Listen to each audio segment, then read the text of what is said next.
Assalamualaikum warahmatullahi wabarakatuh. Eh, Apa kabar anak-anakku semua?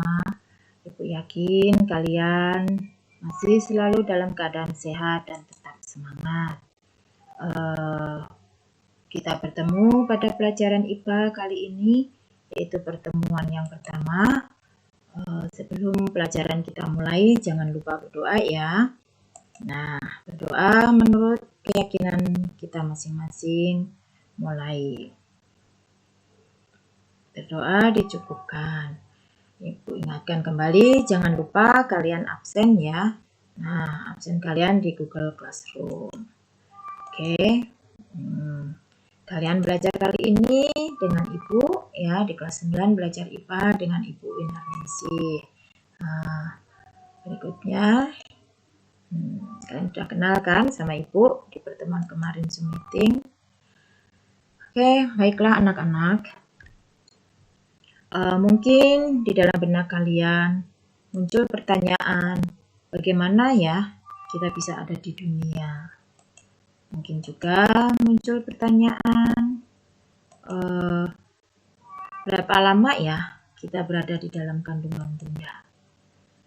Nah, atau muncul juga pertanyaan, dari mana kita dapat makanan selama dalam kandungan bunda? Nah, kalau kalian ingin tahu dan untuk memahami itu semua, ayo semangat belajar ya.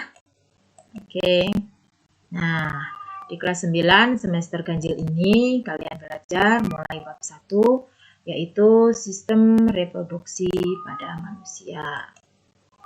Nah, supaya kalian tahu arah tujuan kalian, nah pembelajaran kalian kali ini punya tujuan, yaitu tujuan pembelajaran melalui model pembelajaran discovery learning.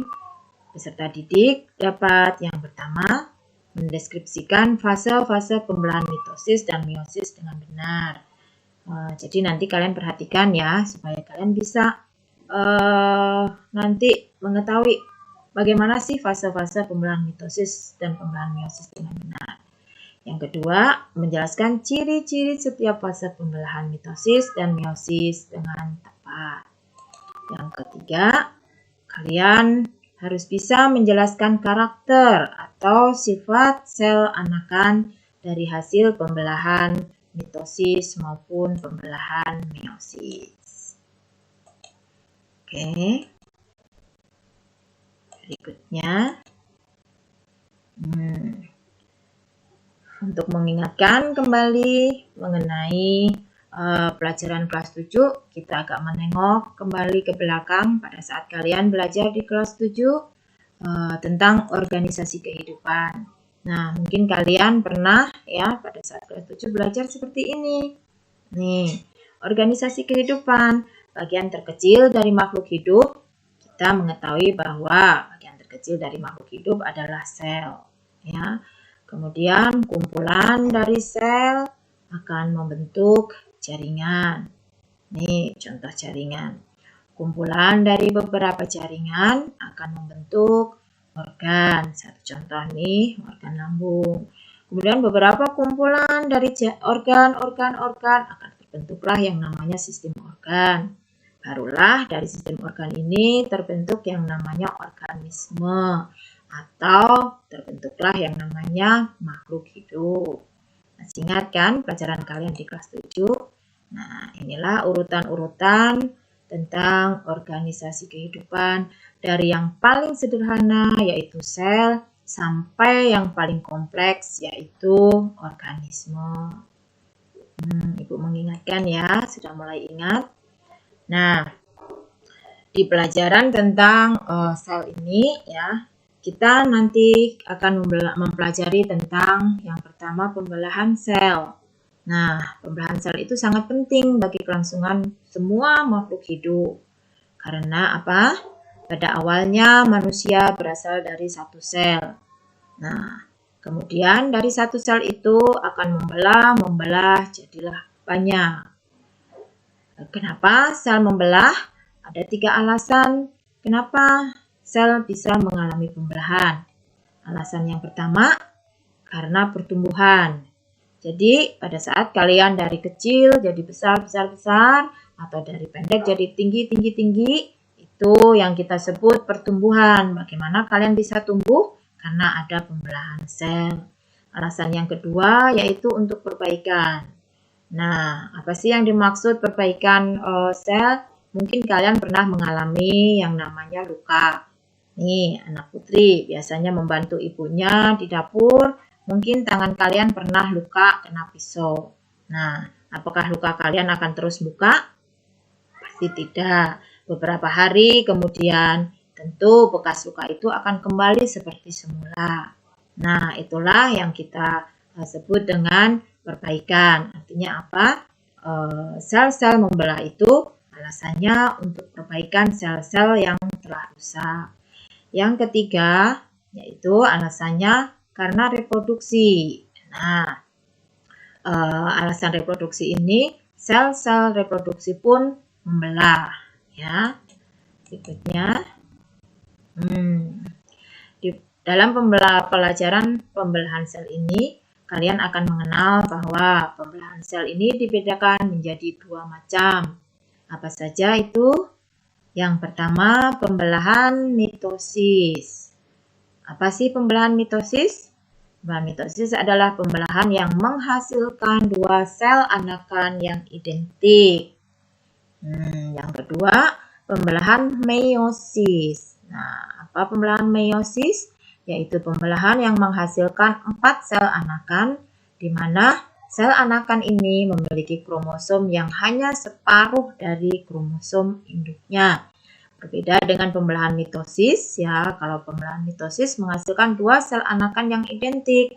Karena identik, tentu saja sel anakan ini pun memiliki kromosom yang sama dengan kromosom induknya. Oke. Kita lihat ya tayangan berikutnya. Untuk mempelajari lebih jelas lagi tentang pembelahan mitosis, kalian coba perhatikan skema pembelahan mitosis berikut ini. Nah, anak-anakku sekalian, pembelahan mitosis ini ada mengalami 4 tahapan, yaitu tahapan profase, metafase, anafase, dan telofase. Nah, untuk memudahkan kalian mengingat tahapan tambahan ini, kalian bisa singkat ya fase-fase tambahannya yaitu promat. Untuk memudahkan ya, promat. Apa promat? Profase, metafase, anafase, telofase. Mudah kan? Nah, kita pelajari yang berikutnya ya, masing-masing tahapan. Apa saja tahapan-tahapan profase, metafase, dan anafase maupun telofase. Setiap tahapannya, apa yang terjadi dengan selnya saat membelah. Baiklah, kita mulai tahapan profase. Kalian perhatikan, ini adalah sebuah sel. Pada tahapan profase ini inti sel, kemudian di dalam inti sel ini ada kromosom yang terdiri atas 2 kromatid yang saudara atau kromatid bersaudara. Nah, di tahapan profase ini membran inti mulai rusak ya. Ini membran inti mulai rusak menjadi bagian-bagian yang lebih kecil. Ini membran-membran intinya rusak dan terbagi atau menjadi bagian-bagian yang kecil atau fragmen. Kemudian benang-benang kromatidnya memadat ya menjadi kromosom. Nah, ini yang kalian perhatikan ini ya, warna-warna coklat yang transparan ini mulai tahapan di mana gelendong-gelendong pembelahan terbentuk. Ini yang namanya gelendong pembelahan atau biasa kita kenal dengan benang-benang pembelahan. Tahapan profase mudah-mudahan paham ya. Kita menginjak berikutnya di tahapan metafase. Nah, apa yang terjadi pada tahapan metafase? Nah, di tahapan metafase, kromosom mulai berjejer pada bidang pembelahan. Nah, anak, yang dimaksud bidang pembelahan adalah ini bidang pembelahan. Nah, kromosomnya berbaris nih, berjejer di bidang pembelahan. Kemudian ini sentromer, dan ini yang di awal profase tadi sudah Ibu jelaskan, ini adalah gelendong-gelendong pembelahan. Oke, paham ya tahapan metafase? Kita lanjutkan di tahapan berikutnya, yaitu tahapan anafase. Nah, apa yang terjadi tahapan anafase? Kromatid saudara tadi dari setiap pasangan memisah menuju kutub yang berlawanan. Kalian perhatikan nih, ini ya, ini kromatid saudara tadi, dia nih akan memisah menuju kutub yang berlawanan. Masing-masing menuju kutub berlawanan atau kita biasanya mengenal dengan kromosom anakan. Nah, pada akhirnya, pada akhir anafase, kedua kutub sel memiliki kromosom yang jumlahnya sama. Ini memisah ya. Nah, tahapan pembelahan mitosis yang terakhir yaitu telofase. Apa yang terjadi di tahapan telofase? Ini sudah mulai ya terlihat cincin pembelahan. Nih, cincin pembelahannya. Ini sel-sel anakannya. Nah, apa yang terjadi di tahapan telofase? Membran inti mulai kembali bergabung. Ini membran intinya mulai bergabung kembali ya. Kemudian kromosom mulai meregang. Nah, fragmen membran inti dan akhirnya ini ya mulailah terbelah menjadi dua sel anakan.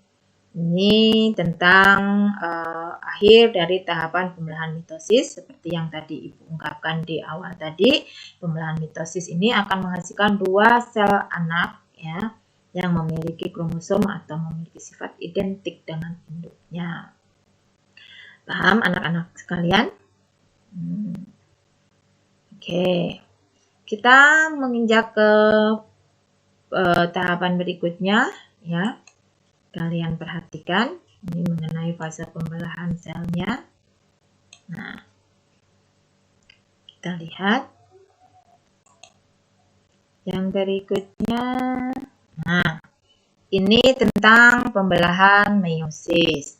Nah, di pembelahan meiosis ini, apa yang terjadi? Nah, perbedaan dengan mitosis meiosis ini, pada mitosis hanya mengalami satu tahapan pembelahan. Sedangkan pembelahan meiosis ada dua tahapan, yaitu tahapan profase 1, metafase 1, anafase 1, telofase 1. Kemudian ada istirahat sebentar atau bukan istirahat ya, tahapan persiapan. Mulailah ke tahapan yang kedua yaitu profase 2, metafase 2, anafase 2, dan telofase 2. Oke, perhatikan kembali ya. Kita lihat pada tahapan profase 1, apa yang terjadi?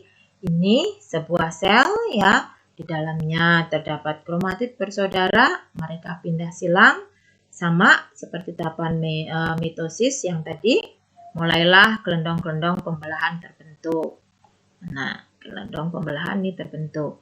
Nah, apa yang terjadi di fase pertama, profase pertama?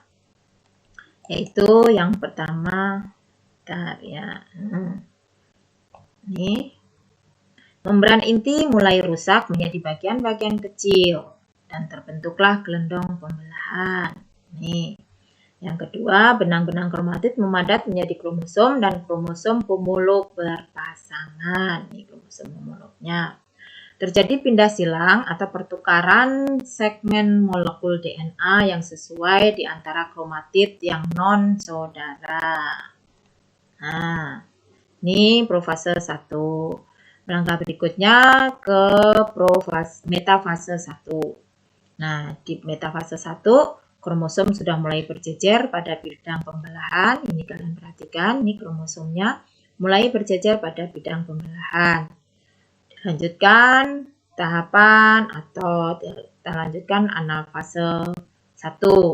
Nah, di anafase 1 ini kromosom-kromosom yang homolog mulai memisah ya dan bergerak ke kutub-kutub yang berlawanan. Nih, kalian perhatikan ya. Nih kromosomnya, kromosom homolog mulai memisah. Nih, mereka bergerak ke kutub-kutub yang berlawanan. Kemudian di tahapan 1 yang terakhir yaitu telofase 1. Nah, di telofase 1 mulailah kita melihat terbentuk lekukan untuk membagi sel menjadi 2. Ini lekukannya ya. Nah, apa yang terjadi di telofase 1? Ini kromosom homolog mulai memisah dan bergerak di kutub yang berlawanan. Jadi ya, kemudian membran inti mulai terbentuk kembali. Ini membran intinya mulai terbentuk kembali. Kemudian yang terakhir, sitokinesis menyebabkan terbentuknya 2 sel anakan yang bersifat haploid. Jadi ini setelah membelah lakukan, terbentuklah tahapan tahapan yang pertama tadi. Di akhir tahapan pertama telofase 1 menghasilkan 2 sel anakan yang bersifat haploid atau N. Kemudian dilanjutkan pada tahapan yang kedua. Ini sama ya, di tahapan kedua juga mengalami fase-fase profase, metafase, anafase maupun telofase. Nah, kalian perhatikan pada tahapan profase 2 apa yang terjadi? Nih, 2 sel anakan tadi kalian perhatikan. Masing-masing di sel anakan di sini kalian perhatikan membran inti mulai rusak menjadi bagian-bagian terkecil. Jadi hampir sama kembali ya seperti yang pada awal tahapan 1 tadi. Ini terbentuk gelendong juga ya. Ini yang namanya gelendong. Dan kromatid mulai bergerak ke bidang pembelahan. Ini kromatidnya mulai bergerak ke bidang-bidang pembelahan. Dilanjutkan metafase 2. Apa yang terjadi di metafase 2? Nah, kromosom berjejer pada bidang pembelahan. Sama ya dengan tahapan yang pertama tadi saat metafase 1. Kromosom mulai berjejer, ini bidang pembelahan ya. Masing-masing sel anakannya tadi nih berjejer di bidang pembelahan. Kemudian tahap anafase 2, kalian perhatikan nih, kromatid mulai terpisah dan bergerak ke kutub yang berlawanan. Nih ya, bergerak ke kutub yang berlawanan nih ke sana. Oke. Terakhir pada proses pembelahan meiosis, telofase 2 nih setelah kromatid terpisah dan bergerak ke bidang kutub yang berlawanan, nukleus terbentuk, kromosom terurai membentuk kromatid dan sitokinesis terjadi. Nah, akhirnya ini ya terbelah menjadi 2 sama ya. Sel anakan-anakan haploid tadi terbelah menjadi 2 dan akhirnya terbentuklah 4 sel anakan. Nah, ini akhir dari fase-fase pembelahan meiosis. Ibu harapkan kalian paham ya. Di pertemuan ini kita baru membahas tentang pembelahan mitosis dan meiosis. Oke. Nah, sebelum kita akhirin ya. Mari kita ambil kesimpulan dari pembelajaran kita kali ini, ya. Kesimpulannya, pembelahan sel dibedakan menjadi 2, yaitu pembelahan mitosis. Apa itu pembelahan mitosis? Pembelahan yang menghasilkan 2 sel anak yang identik. Sedangkan pembelahan meiosis adalah pembelahan yang menghasilkan 4 sel anakan yang memiliki kromosom hanya separuh dari induknya. Ini kesimpulan dari pembelajaran kita kali ini. Baiklah, ingat ya, Ibu ada tugas nih buat kalian di rumah. Silahkan kalian kerjakan LKPD. Nah, perhatikan baik-baik nanti di LKPD 1. Ini tentang pembelahan sel. Kalian kerjakan, kemudian setelah kalian kerjakan hasilnya difoto, kemudian dikirim lewat WA ataupun lewat email. Oke. Nah, Ibu rasa pembelajaran kali ini cukup sekian dan terima kasih. Semoga bermanfaat buat kalian. Namun sebelum kita tutup ya, kita berdoa dulu untuk mengakhiri pembelajaran kali ini. Berdoa mulai. Berdoa dicukupkan. Sampai jumpa di pembelajaran berikutnya. Assalamualaikum warahmatullahi wabarakatuh.